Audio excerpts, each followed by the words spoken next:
হাতি মানুষের সংঘাত ঠেকাতে পলাশবাড়িতে বৈঠক। বন বিভাগের সঙ্গে বৈঠকে বিধায়ক হেমাঙ্গ ঠাকুরিয়া।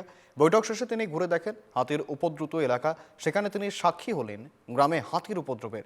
তার সামনেই হাতির পাল লণ্ডভণ্ড করে দেয় গ্রামের দুটি বাড়ি। হাতি মানুষের সংঘাত ঠেকাতে দ্রুত ব্যবস্থা গ্রহণের আশ্বাস দিয়েছেন পলাশবাড়ির বিধায়ক।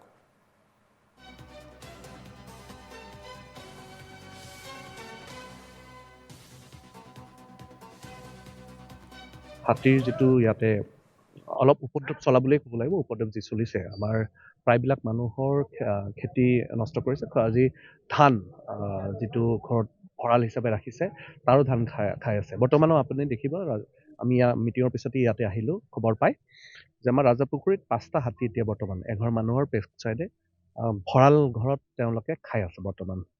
এটা চিৰিয়াছ কণ্ডিশ্যন, কিয়নো আমি মানুহখিনি যথেষ্ট শংকাত আছে।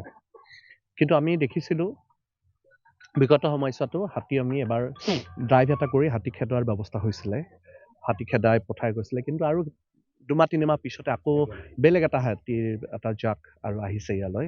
এই সমস্যাটো অতি কম দিনৰ ভিতৰত আমি এটা ইমিডিয়েট 2-3 দিনত এই সমস্যাৰ সমাধান কেতিয়াও নহয়। নিশ্চয়কৈ আমি যিমান পাৰোঁ সোনকালে এটা বিশেষ ব্যৱস্থা যাতে লওঁ। ডিছকাশ্যন চলি আছে, ফৰেষ্টৰ বিশেষজ্ঞৰ লগত ডিছকাশ্যন চলি আছে, কেনেদৰে কৰিব পাৰি এইখিনি কথা আমি নিশ্চয়কৈ